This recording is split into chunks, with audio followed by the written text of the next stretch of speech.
முதலாவது அம்சம், அதாவது கலா கதிர் சம்பந்தமாக நம்ம ஏற்கனவே பார்த்தோம். அதில் இன்னொன்று சொல்றாரு என்னன்னு சொன்னால், வலம் யரதுல்லாஹு அஸ்ஸ வஜல் அஷ்ஷர்ர, அல்லாஹ் தீங்கை விரும்பவில்லை. அல்லாஹ் ரப்புல் ஆலமீன் தீங்கை விரும்பவில்லை.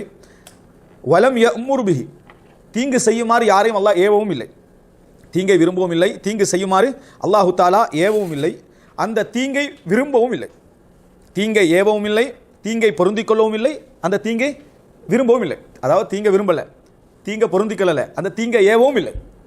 அடுத்தது பல் அமர பித்தாஅத்தி வ அஹப்பஹா வ ரதியஹா, அவனை வழிபட்டு நடக்குமாறு ஏவினான், அதை இறைவன் விரும்பினான், அதையே இறைவன் என்ன செய்யறான், பொருந்திக் கொள்கிறான்.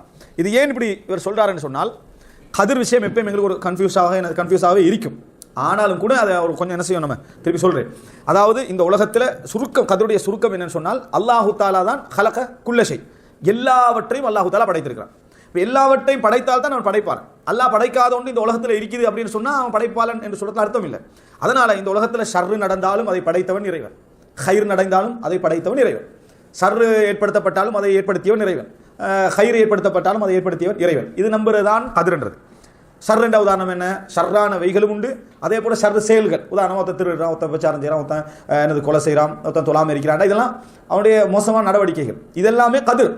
அல்லாஹு தாலா இந்த செயலை படைத்தான், இந்த செயலை அறிந்தான், இந்த செயலை எழுதினான், இந்த செயலை நாடினான், இந்த செயலை படைத்தான். கதிரில் நம்ம ஏற்கனவே படிச்சுக்கிறோம். 4 விஷயங்கள் கட்டாயமாக அதில் என்ன செய்யும், அடங்கும். ஒன்று அல்லாஹு தாலா இல்முல் அஸலி, அல்லாஹ்விடத்தில் இருக்கக்கூடிய அந்த தொன்மையான அந்த அறிவு. ஒரு மனிதன் இப்படி தான் என்ன செய்வான், நடக்கும்ன்றது. இரண்டாவது அல்லாஹு தாலா அதை எழுதுவான், அதை எழுதி வச்சுக்கிறான். மூன்றாவது அல்லாஹு தாலா அதை நாடுவான், ஒரு சந்தர்ப்பத்துக்கு எப்போ நடக்கணும் அதை நாடுவான். நாடுற டைமில் அதை அல்லாஹ் படைப்பான். அப்போ என்ன நம்புறோம், இல்ம், கிதாபா, அதே போல மஷியத், நாட்டம் அல்லது இராதத், அடுத்த ஹல்க், அதை படைத்தல். இந்த 4ம் கதிரில் அடங்கும். அது ஷர்ரோ ஹைரோ, இந்த உலகத்தில் நடக்கக்கூடிய கெட்டதோ நல்லதோ அல்லாஹு தாலா அறியாமல், அல்லாஹு தாலா எழுதாமல், அல்லாஹ் நாடாமல், அல்லாஹ் படைக்காமல் இந்த உலகத்தில் நிகழாது. இல்லை ஒரு மனிதன் திருடுறதை எப்படி அல்லாஹ் நாட முடியும், தொழாமிக்கிறது அல்லாஹ் எப்படி நாட முடியும், விபச்சாரத்தை அல்லாஹ் எப்படி நாட முடியும் ஒருத்தர் கேட்டாருன்னா அடுத்த ரிசல்ட் என்னன்னா, இந்த செயல்கள் எதையும் அல்லாஹ் படைக்கல, இந்த செயல்கள் எதையும் அல்லாஹ் எழுதலை, எப்படி இந்த உலகத்துக்குள்ள அது வந்துச்சு என்ற கேள்வி என்ன செய்யும். செயல் என்றதும் ஒரு உருவாக்கம் தானே, அந்த கேள்வி வரும். அதனால தான் என்ன சொல்றோம்னா, அல்லாஹு தாலா இந்த உலகியல் படைப்பு ரீதியாக இறைவனை நோக்குகின்ற பொழுது எல்லாமே அல்லாஹ் நாடி, அல்லாஹ் எழுதி, அல்லாஹ் படைச்சு தான் என்ன செய்யணும், நடக்கணும், இல்லாமல் நடக்க இயலாது. ஆனால் இந்த உலகத்தில் எந்த ஷர்ரு நடந்தாலும் அதை அல்லாஹ் ஏவவில்லை, அதை அல்லாஹ் விரும்பவில்லை, அல்லாஹு தாலா அதை என்னது மற்றவர்களுக்கு கட்டளை இடவில்லை. இதுதான் எங்களோட அடுத்த பகுதி. இப்போ எனவே கன்ஃபியூஸ் ஆகிற இடம் எது என்று சொன்னால், அல்லாவே அறிஞ்சு வச்சுக்கிறான், அல்லாவே எழுதுறான், அல்லாவே நாடுறான், அல்லாவே படைக்கிறான். ஆனால் நாங்கள் எப்படி நம்பணும்னு சொல்கிறோம், அல்லாஹு தாலா தீங்கை எங்கள்கிட்ட எதிர்பார்க்கல, கெட்டதுகள் எங்கள்கிட்ட நடக்கணும் எல்லாம் எதிர்பார்க்கல. இது எப்படி அப்படி என்ற நேரத்தில் தான் இப்னு தைமிய்யா ரஹ்மத்துல்லாஹி அவர்கள் ஒரு 2 அந்த பிரித்து சொன்னாங்க. அல் இராதா அல் கவுனியா, அல் இராதா அஷ்ஷரய்யா. இறைவன் ஒன்று இருக்குதுன்னு சொன்னால், இறைவன் உலகியல் ரீதியாக படைப்பாளன் என்ற அடிப்படையில் நீங்க ஒரு விஷயத்தை நாடுவதாக இருந்தாலும், உங்கள்கிட்ட ஏற்படக்கூடிய எண்ணங்களாக இருந்தாலும், இறைவன் படைச்சாதான் அதை என்ன செய்யணும், சாத்தியம். அந்த அடிப்படையில் நம்ம இறைவனுடைய விருப்பத்தை புரிந்து கொள்ளவும் வேண்டும், இறைவனுடைய நாட்டத்தை புரிஞ்சு கொள்ளவும் வேணும். இன்னொன்று இருக்குது, இறைவன் எங்கள்கிட்ட எதிர்பார்க்கிறது, தொழுகிறது, நோன்பு வைக்கிறது, நேர்மையாக இருக்கிறது இறைவனுடைய கட்டளைகள்.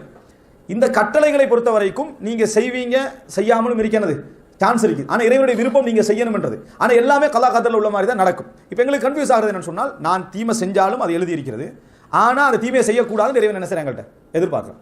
நான் நன்மை செஞ்சாலும் அது இறைவன் எழுதி இருக்கக்கூடிய விஷயம், அந்த நன்மையை இறைவன் எதிர்பார்க்கிறேன். சில நேரத்தில் என்கிட்ட நடக்கும், நடக்காமல் நிற்கும், அதுவும் இறைவன் என்ன செஞ்சுக்கிறான், எழுதியிருக்கிறான் என்ற இடம் தான் எங்களுக்கு கன்ஃபியூஸ் ஆகுது. இதனால தான் இஸ்லாம் எங்களுக்கு என்ன ஒரு அடிப்படையை சொல்லி தருதுன்னா, படைப்பாள் என்ற அடிப்படையில் உலகத்தில் எல்லாவற்றையும் அல்லாஹ் என்ன செஞ்சுக்கிறான், படைத்திருக்கிறான். படைப்பாள் என்ற அடிப்படையில் உலகத்தில் எல்லாவற்றையும் அல்லாஹ் படைச்சிக்கிறான். அதே நேரம் எங்களுக்கு ஒரு சுதந்திரமும் தந்திருக்கிறோம். இது நாங்கள் நம்பணும். அல்லாஹு தாலா படைப்பாள் என்ற அடிப்படையில் எங்களுடைய ஒவ்வொரு செயல், எங்களுடைய எண்ணங்கள், வமா தஷாஉன இல்லா யஷா அல்லாஹ், நீங்கள் நாடுவதாக இருந்தால் அல்லாஹ் என்ன செய்யணும், அதை நினைச்சா தான் உங்களுக்கு எண்ணமே உங்களுக்கு என்ன செய்யும் வரும் என்று அல்லாஹு தாலா சொல்றான். இந்த அடிப்படையில் உலகத்தில் எதுவாக இருந்தாலும், கெட்டதோ நல்லதோ, நம்ம செய்யற தவறோ சரியோ, அல்லாஹு தாலா எழுதாமல் நாடாமல் நடக்காது.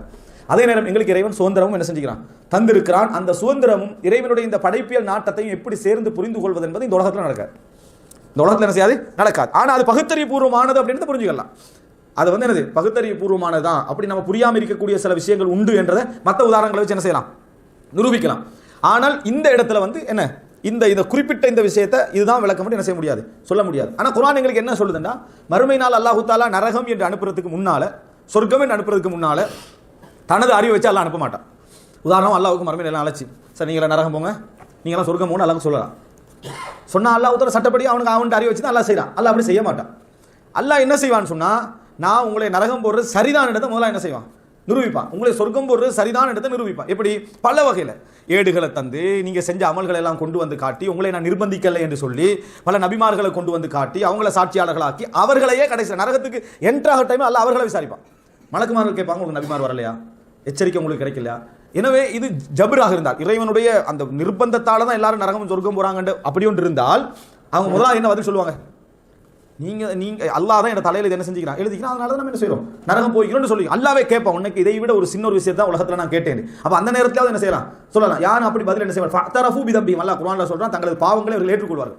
தங்களது பாவங்களை அவர்கள் ஏற்றுக்கொண்ட பின்னால தான் நரகம். எந்த அளவுக்கு அல்லாஹ் தஆலா சொல்றான்டா, எங்களுக்கு எந்த தூதரும் வந்து எதையும் சொல்லலேன்னு போய் சொல்வார்கள்ன்றாங்களா. மறுமை நாள்ல தூதர் வரவங்கள ஒண்ணுமே சொல்லலேன்னு சொல்லுவாங்கன்றான்.